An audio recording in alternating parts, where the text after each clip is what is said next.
Setelah beberapa hari berada di Uni Soviet untuk melaksanakan tugas istimewa yang diberikan oleh Presiden Soekarno, KSAU Laksamana Umar Dhani telah tiba kembali di tanah air dengan selamat.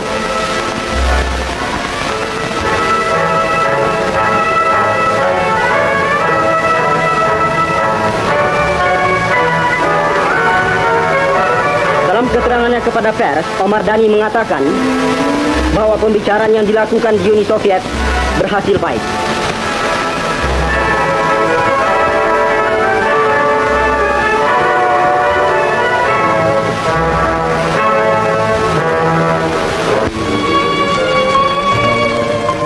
Laksamana Besar Udara Versinin, Panglima Angkatan Udara merangkap Wakil Menteri Pertahanan Uni Soviet bersama rombongannya mendarat dengan selamat di Lapangan Udara Internasional Kemayoran, Jakarta pada tanggal 20 Juni 1962 sebagai tamu Menteri KSAU Laksamana Muda Udara Omar Dhani.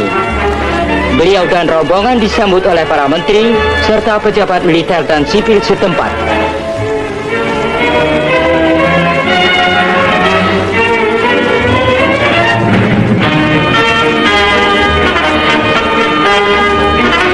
Dalam suatu wawancara dengan para wartawan ibu kota, Laksamana Besar Udara Versinin mengatakan bahwa kedatangannya di Indonesia adalah atas undangan Menteri KSAU Laksamana Muda Udara Omar Dhani dan Menteri Kasat Jenderal Nasution. Dalam sejarah bangsa ada sosok-sosok yang namanya terukir di antara kemuliaan dan kontroversi, keberanian dan beban sejarah. Salah satunya adalah Marsekal TNI Omar Dhani, seorang perwira tinggi Angkatan Udara yang berada di garis depan kebijakan militer Indonesia di masa-masa paling genting Republik ini. Dilahirkan pada masa kolonial, Omar Dhani tumbuh menjadi patriot yang membaktikan hidupnya untuk kedaulatan tanah air. Ia dikenal sebagai pemimpin yang tegas, berwawasan luas dan berani mengambil langkah di luar pakem. Sebagai Kepala Staf Angkatan Udara di era Presiden Soekarno, Omar Dhani bukan hanya menjadi saksi, tetapi juga salah satu aktor penting dalam panggung politik militer yang panas menjelang meletusnya tragedi nasional. Gerakan 30 September tahun 1965. Peristiwa itu mengguncang dasar negara. Sebuah malam kelam yang menyisakan luka sejarah dan perdebatan panjang yang belum seluruhnya reda hingga kini. Di tengah kabut fitnah, propaganda, dan rekonstruksi narasi, nama Omar Dhani sering disebut antara peran, posisi, dan dugaan keterlibatan. Namun, siapakah sebenarnya Omar Dhani? Apa yang ia perjuangkan? Bagaimana perjalanan hidupnya membawa ia ke pusaran politik yang menentukan arah masa depan Republik? Mari kita menyusuri kembali jejak seorang marskal dari idealisme, kekuasaan, hingga pengasingan. Sebuah kisah tentang militer, politik, dan sejarah yang tak pernah hitam putih. Omar Dhani merupakan sosok penting dalam sejarah militer dan politik Indonesia pada masa demokrasi terpimpin. Ia menjabat sebagai Menteri Panglima Angkatan Udara dari tahun 1962 hingga 1965, sebuah masa penuh gejolak menjelang runtuhnya kekuasaan Presiden Soekarno. Di balik seragam dan jabatan tinggi militer, Omar Dhani juga dikenal sebagai tokoh kiri terkemuka yang berada di lingkar dalam kekuasaan Bung Karno.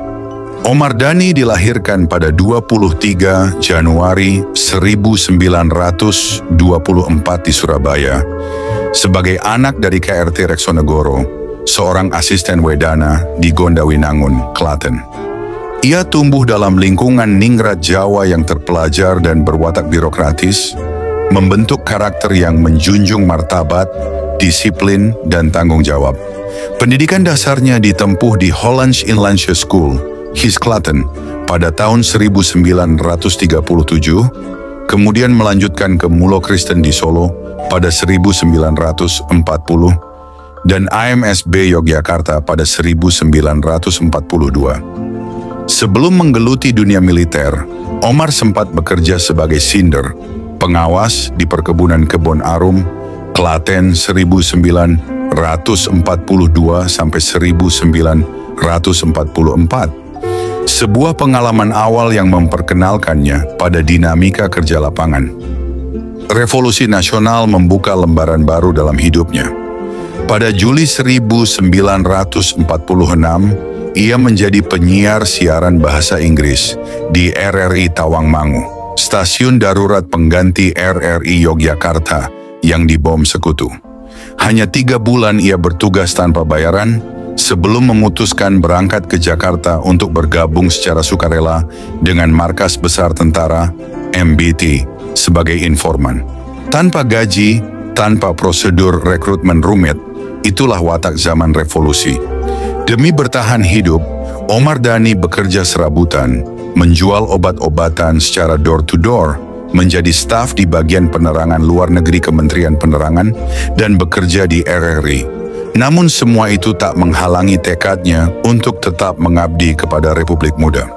Setelah Belanda kembali menguasai Jakarta dan membubarkan lembaga-lembaga pemerintah Republik, Omar sempat bekerja di Dejava Shebang pada Oktober 1948. Namun hatinya terpanggil pada perjuangan yang lebih besar.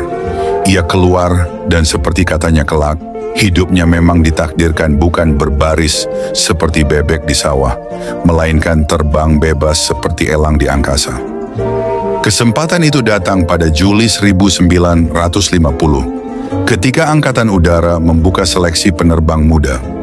Omar Dhani lolos dan terpilih sebagai salah satu dari 60 kadet yang dikirim ke Academy of Aeronautics, Taloa, Transocean Airline Oakland Airport, California, Amerika Serikat.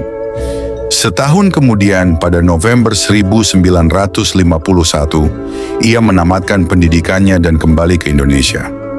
Pada akhir Juli 1952, ia dilantik sebagai Letnan Muda Udara 1 dan bertugas sebagai kopilot pesawat Dakota di Pangkalan Udara Cililitan, kini Lanut Halim Perdana Kusuma. Ia turut serta dalam sejumlah operasi militer, termasuk penumpasan PRRI di Sumatera. Kariernya melesat tajam. Dalam waktu hanya 9,5 tahun, ia berhasil menapaki puncak kepemimpinan Angkatan Udara.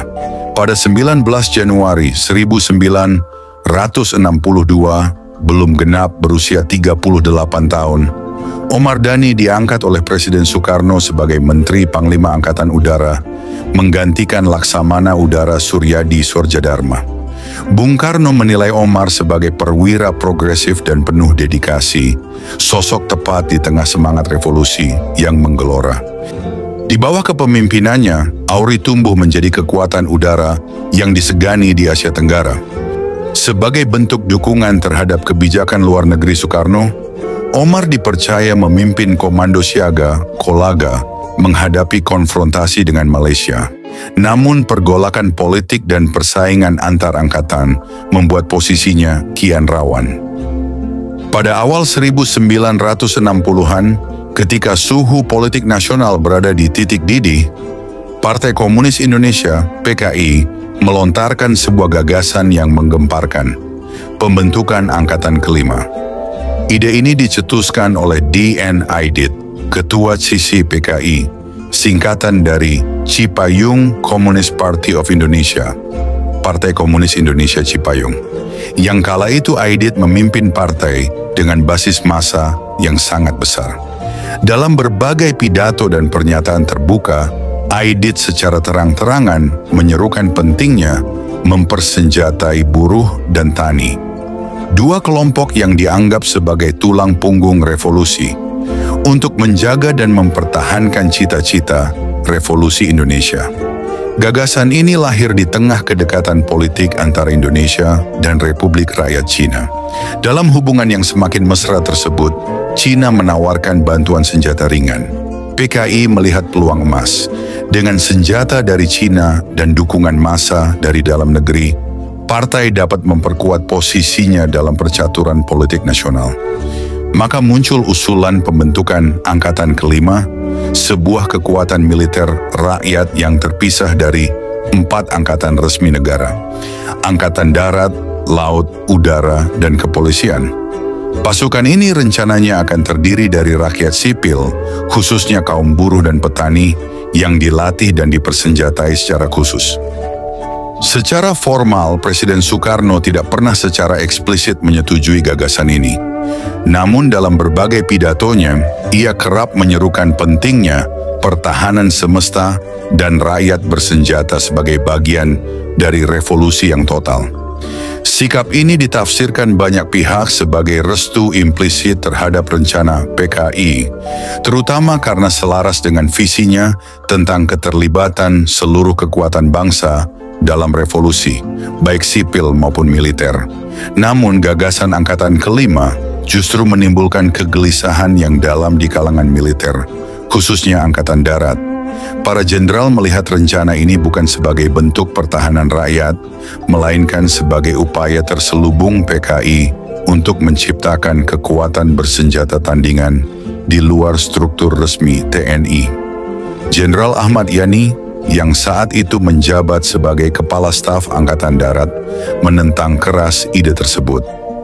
Baginya, mempersenjatai massa PKI merupakan ancaman langsung terhadap stabilitas negara, integritas TNI, dan keselamatan Republik. Ketegangan antara PKI dan TNI pun makin memuncak. Di satu sisi, PKI merasa mendapat angin politik dari Soekarno dan sokongan ideologis dari Cina. Di sisi lain, militer yang merasa dirinya sebagai pilar utama pertahanan negara merasa terancam secara langsung oleh kemungkinan terbentuknya kekuatan bersenjata sipil yang tidak tunduk pada komando resmi. Gagasan Angkatan Kelima pada akhirnya tidak pernah terrealisasi secara penuh. Namun ia telah menciptakan ketegangan ideologis yang tajam antara dua kekuatan besar, PKI dan Angkatan Darat. Ketegangan itu terus membesar hingga akhirnya meledak dalam peristiwa 30 September 1965, G30S, sebuah tragedi nasional yang mengguncang sendi-sendi kekuasaan negara. Dalam tragedi tersebut, Jenderal Ahmad Yani menjadi salah satu dari 7 jenderal yang diculik dan dibunuh oleh kelompok yang menamakan diri Gerakan 30 September. Mereka mengklaim sedang menggagalkan rencana kudeta oleh Dewan Jenderal, sebuah entitas fiktif yang dituduhkan ingin menggulingkan Soekarno. Peristiwa ini menjadi titik balik sejarah. PKI dibubarkan dan diburu secara brutal, hubungan diplomatik dengan Cina dibekukan, dan kekuasaan secara bertahap berpindah ke tangan militer di bawah pimpinan Mayor Jenderal Soeharto. Dengan ambruknya PKI, gagasan Angkatan Kelima pun ikut terkubur. Namun dalam sejarah, ia tetap dikenang bukan semata sebagai sebuah rencana militer alternatif, melainkan sebagai simbol dari pergolakan ideologis, tarik-menarik kekuasaan, dan ketegangan politik yang luar biasa dalam masa revolusi Indonesia yang belum usai. Gagasan Angkatan Kelima menandai salah satu babak paling kompleks dalam perjalanan bangsa, saat idealisme revolusioner, ketakutan militer, dan manuver politik saling bertabrakan dalam pusaran konflik. Dan dari pusaran itulah sejarah Indonesia memasuki era baru yang diwarnai oleh perubahan rezim, pembatasan politik, dan militerisasi kekuasaan yang panjang. Tragedi 30 September 1965 menjadi titik balik dalam hidupnya. Omar Dhani dituduh terlibat dalam Gerakan 30 September bersama Auri yang dipimpinnya. Ia adalah salah satu dari 2 tokoh yang menyambut Presiden Soekarno di Lanut Halim Perdana Kusuma pada pagi 1 Oktober 1965. Tokoh lainnya adalah D.N. Aidit, Ketua CCPKI. Pagi itu pula Omar mengeluarkan Perintah Harian Menteri Panglima Auri setelah mendengar berita G30S dari siaran RRI pukul 07.00. Perintah yang disusunnya spontan itu, sebelum kedatangan Bung Karno, kemudian dianggap terburu-buru dan menimbulkan kecurigaan. Presiden Soekarno sendiri menyebutnya teforbarik, terlalu tergesa-gesa. Situasi politik berubah drastis. Soeharto mengambil alih kendali. Bung Karno menolak pengunduran diri Omar dan malah mengirimnya melakukan perlawatan diplomatik ke luar negeri. Meski bisa saja tetap di luar negeri, Omar Dhani memilih kembali ke tanah air demi memenuhi tanggung jawab. Sekembalinya ke Indonesia pada 20 April 1966, Omar Dhani ditempatkan dalam isolasi di Cibogo, Bogor.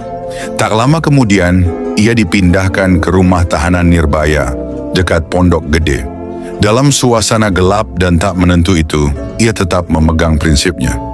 Saya tidak terlibat dalam peristiwa itu, namun saat membela diri di hadapan Mahkamah Militer Luar Biasa, Mahmilub, Omar Dhani dengan tegas mengatakan, segala perbuatan dan tindakan anggota AURI yang saya pimpin selama 1409 hari adalah menjadi tanggung jawab saya penuh. Suasana ruang pengadilan itu begitu tegang. Semua mata tertuju pada satu sosok, Marsikal Matia Omar Dhani, mantan Panglima Angkatan Udara Republik Indonesia. Di hadapannya, deretan hakim militer berseragam lengkap bersiap membacakan vonis, sementara para jaksa dengan raut wajah serius menyodorkan dokumen-dokumen tuduhan yang telah disusun sejak lama. Di luar ruang sidang, aparat bersenjata berjaga ketat. Sementara itu, sebagian masyarakat mengikuti jalannya persidangan lewat siaran berita, menyaksikan bagaimana salah satu tokoh penting era Soekarno diadili atas dugaan keterlibatannya dalam gerakan 30 September 1965. Omar Dhani pernah berdiri tegap di samping Bung Karno. Sebagai Panglima AURI, ia dikenal loyal dan teguh mempertahankan konsep Nasakom yang diusung Presiden. Namun sejarah membawa jalan lain. Setelah kegagalan gerakan 30 September dan terbunuhnya 6 jenderal Angkatan Darat, Angkatan Udara berada dalam sorotan tajam. Apalagi Pangkalan Udara Halim Perdana Kusuma sempat menjadi pusat pergerakan pasukan G-30S, menambah kecurigaan terhadap peran AURI. Tak lama setelah Soeharto mengambil alih kendali keamanan nasional, Omar Dhani dicopot dari jabatannya. Ia ditahan, diperiksa, dan dijadikan tersangka. Tuduhan yang dilayangkan kepadanya bukan karena ia merancang kudeta, melainkan karena ia dianggap tahu, tetapi tidak bertindak. Ia dituduh membiarkan peristiwa itu terjadi, bahkan diam-diam mendukung gerakan tersebut dengan menempatkan pasukan AURI dalam posisi pasif. Di ruang sidang, Omar Dhani membela diri dengan tenang. Ia menegaskan bahwa semua tindakannya dilakukan atas perintah Presiden Soekarno.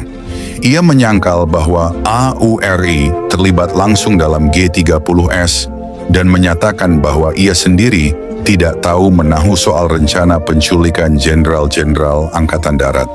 Tetapi pengadilan militer yang digelar dalam bayang-bayang tekanan politik tak memberi ruang untuk pembelaan yang utuh.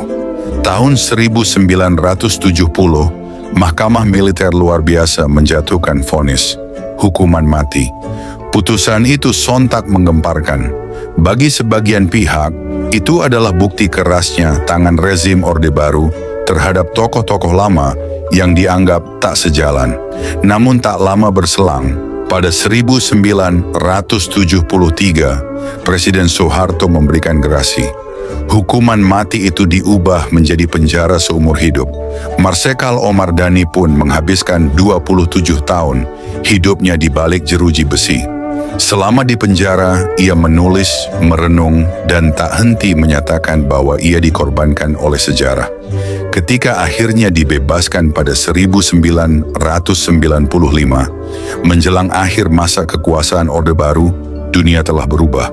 Dan barulah setelah era reformasi, suara-suara baru bermunculan yang mempertanyakan keadilan dalam pengadilannya, yang menilai bahwa vonis atas dirinya lebih bersifat politis daripada yuridis.